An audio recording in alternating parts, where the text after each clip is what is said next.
Yeah, I think Biden is going to be the nominee. Biden had his big boy press conference. This was to be a defining moment to see if can he go through a press conference without drooling? Can he go through it without wandering off? Now, the conference was somewhat scripted. He was to call on certain reporters. But the bar was set so low. It was like, Biden, if you can just get out there and sort of make sense, this is a huge victory. So they set the bar really low. And I think he overcame it. Now, he did screw up. He did confuse who the vice president was. He said Vice President Trump. And when he introduced Zelensky, he introduced him as Putin. Again, the bar is set low. For most people, that would be disqualifying. But with Biden, this was like, oh, okay, he did it. He had a great press conference. It wasn't a great press conference, but it wasn't horrible. This is actually the worst possible scenario for the Democrats. They were either hoping, number one, he just totally aced it. He came out, he would be articulate. It would be the Joe Biden of, let's say, 60 years ago, where he could interface with the reporters, answer their questions, be quick on his feet. That Biden's gone. That Biden's never coming back. He wasn't that Biden. He was halting. He was slow. He would forget his train of thought. He made these blunders. That's going to continue and get worse. So that was their first goal. So he didn't meet the first goal of just like kicking ass on it. The second goal, if they couldn't have the first goal, was that he would totally implode and they'd have to walk him off the stage. And it would be clear to everyone, including his caretaker, Jill, that he needs to step down. But that didn't happen either. I'm sure Jill Biden has told Joe, you did a great job. Man, you're just so good, Joe. You can get some ice cream now, Joe. And Joe's probably all happy about that. So Joe, I'm sure, thinks he did a great job. And Jill Biden's like applauding him. So this is the worst case scenario because we're still sort of in limbo. And when you're in limbo, the most likely outcome is the status quo. And the status quo right now, in case people forget, is Joe Biden has enough delegates to win the nomination. And the nomination, the Democrat National Convention starts on August 19th. So we're running out of time too. So there's a time limit here. Today is July 12th, just a little bit over a month. And if they're going to make a change before the convention, they need to do it really soon, like within the next week.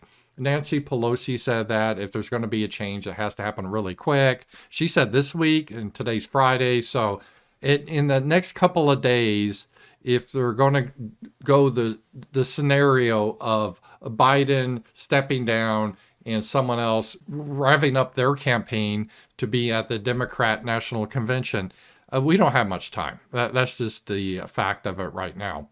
And then you have the question, well, who would it even be? Would it be Gavin Newsom? Well, that would piss off the black vote because you have a woman of color there, Kamala, as vice president. And I think Gavin is looking more to 2028. Gretchen Whitmer from Michigan. Again, you have the same problem of what you need to go with the black woman because she's the vice president. You could go with Michelle Obama, Big Mike, but I don't think she's interested in running. She's happy being the millionaire lifestyle, living in Hawaii. I don't really think she wants it. She says she doesn't want it. Hillary Clinton, the old sea hag, drag her back out. I don't see that happening. She is really hated. And Kamala's a disaster. So they're kind of screwed. They don't really have a good replacement at this time, and time is running out. So I kind of went through the various scenarios, and I put my prediction, the odds, because nothing's 100%. Weird things can happen. But as a reminder on some of how this works, the nuts and bolts, I think a lot of people are confused. They think somehow in the Constitution, the Republican Party, they have to elect a nominee, and the Democrat Party has to elect a nominee through voting.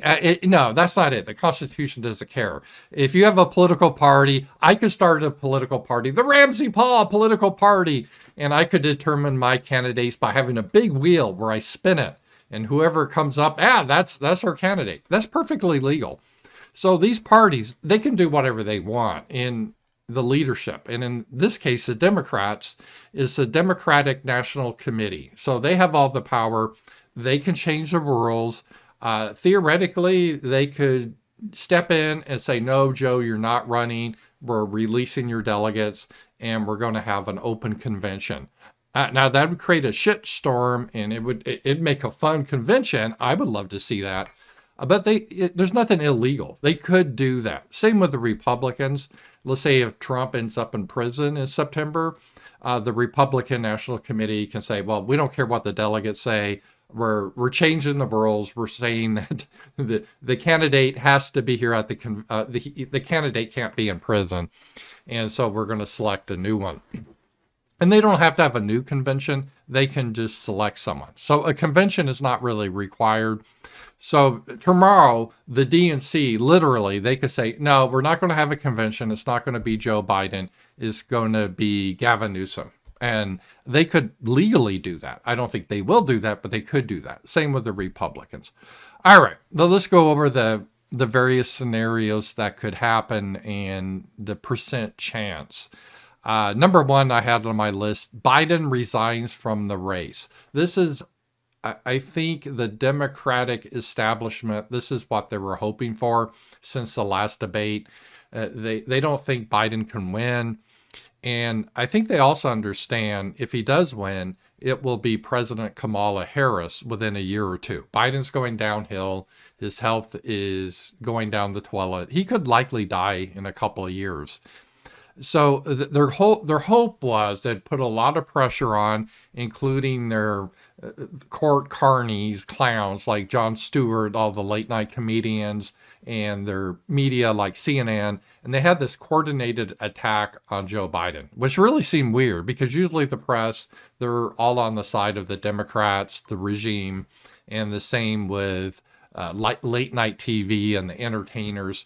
But we've had late night shows make fun of Joe Biden. We've had George Clooney come out. He's a big movie star, say it's time for Joe to step down.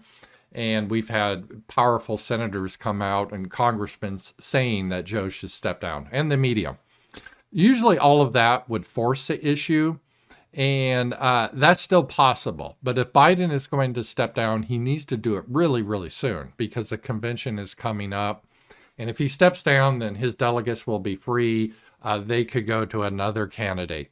But the big problem with that is Jill Biden does not want him to step down. And Jill is basically his caretaker. She likes the limelight. She likes being first lady. She likes the attention. She likes being on Vogue magazine. She likes attending the state dinners. She likes all these things. And since he's somewhat incapacitated, she's almost kind of like the de facto president in some ways. I don't think it's just her. I think Anthony Blinken's in there. But she likes that power, and she doesn't want to give it up. And Joe is not going to oppose his caretaker / wife, Jill. So Jill is telling Joe, you're doing a great job. People love you. Stand firm. Don't resign. That's her message. And I don't think she's going to back off that message. And if Joe doesn't resign, it gets very, very messy to try to force him out. So much so, I don't think they will. I don't think they're going to bother to try because they understand it would be bloody. It'd be almost a civil war in the party. And so right now, the default option is Joe Biden. I don't think the Democrats are happy with that option because they fear he could lose to Donald Trump. He's really weak now. But unless he goes willingly, it's going to be very difficult. All right, so I give that now. Him resigning for the race, I put at 10% chance that could happen. So it's pretty low. It could happen, but it's looking doubtful. Another option, even if Joe says, no, I'm not going to step down, the DNC, who run the party, they could jump in and they could say, no, I know you want this, Joe. We've asked you nicely to step down. You're not. But for the good of the country and the party, we're changing the rules of the convention, and all your delegates are no longer yours. they can vote their conscience at the convention, and we're going to work this out at the convention and have different candidates come up. And you can come up too, Joe. You can present your case, but we're going to have everyone come up and we're going to select at the convention. This is the way it used to happen, by the way, at conventions. And then you had a lot of backroom deals and so forth. This would be wild. Typically, they don't like this type of convention. It would be great for ratings, but it'd be real messy. Typically, conventions now have been just a formality, and they're very well scripted to make sure everyone's smiling and happy. This could get really nasty. A convention we haven't seen since 1968, the 1968 Democrat convention in Chicago, where there were riots. We could go back to that. But the DNC could do this. There's nothing legally that prevents them from doing this. But again, who would they pick? And who's going to really challenge Joe? Joe still has a lot of people that support him. And these people, his base, would consider the other people to be traitors. So if Gavin Newsom tried to step in, people would look at him as a backstabbing traitor.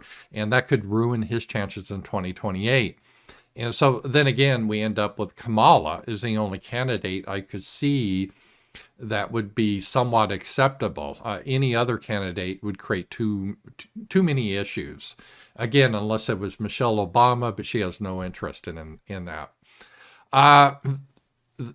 Another option, again, which I've been speaking, I think is a likely option. I put this at 80%, is Biden remains in the race as a nominee. And I don't think the Democrats are happy about it. In some ways, they've kind of screwed themselves, or they've damaged themselves. They damaged their candidate in the past week or two by attacking Biden, saying he's senile, he doesn't really know what's happening. There was just a story out that dropped yesterday from CNN that Biden hasn't had a cabinet meeting since October 11th. And they don't bother to have meetings with Biden because he can't really function. All the meetings Biden are in is like a formality. And they tell the person when they meet Biden what to say, then they give a script to Biden what to say back. So Biden is in no sense really the president. Let's be honest, he isn't. He's a figurehead. Who's really running things, I don't know. But someone in the White House is running the show. Maybe Jill Biden, maybe Anthony Blinken. Biden is a figurehead. We've all suspected this, but now we're getting confirmation this is the case. So so they've attacked him, they've released this information. This is damaging to Biden's re-election chances, especially Democrats that may be discouraged and don't go out and vote. So this doesn't give the Democrats much time to pivot. So they're going to have to pivot quickly and try to retcon their actions and say, oh, what? Did we say Biden was senile and is incompetent? Nah, we never said that. He's sharp as a tack. So they'll have to go back to that talking point. I've already seen a couple commentators do a switch like that, and they may get a memo. And these people, they're really a hive mind. If they get the memo that they need new talking points, that now that Biden is sharp as a tack, they will go back to that, and they will just gaslight people that, oh, we never said anything else. I mean, they do it all the time. They did it with COVID, with Ukraine, so they'll be happy to do it with Biden. And it will fool some Americans. A lot of people are really stupid, and it's going to be difficult, but that's, I think, what they will do. And they will focus on attacking Trump. Already their strategy seems to be this obscure Project 2025 that Trump has no affiliation with. I've looked at it on Twitter. They don't have a big following. A lot of the stuff they said about Project 2025, like they want to ban contraceptives, Project 2025 said, we never said that. You're lying. But this is their goal. They're trying to make Project 2025 to be this extremist, white nationalist, Christian nationalist position. And this is something that Donald Trump supports. And it's like, no. But this is what they're going to run on. Now, can they still win? Yeah. I mean, if people forget 2020, the Democrat machine, they control a lot of the ballots and the shenanigans that go on. And what are you going to do? You're going to protest the election? They'll throw your ass in jail. So, I mean, they can use fraud to get in if they need to in the key states. And they have a strong base. This country's changing demographically. Like it or not, the Republican Party is kind of the white party. And as the percent of white voters decreases every year, just because many of them are dying and we're being flooded by non-whites who vote Democrat, it's getting harder and harder for the Republicans to win. So no matter what happens, even if Biden should literally be dead, he would still get a lot of votes from his base. And I'm not joking. He really would. So that's the 80% chance that Biden is going to be the nominee. The 1% chance, and this is another thing that could happen, he could become the nominee, Joe Biden, and before the election die. And like, what happens then?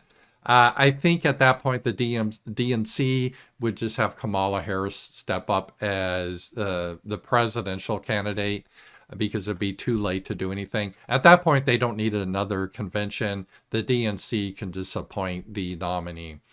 So just to run down, I think the most likely scenario is a status quo.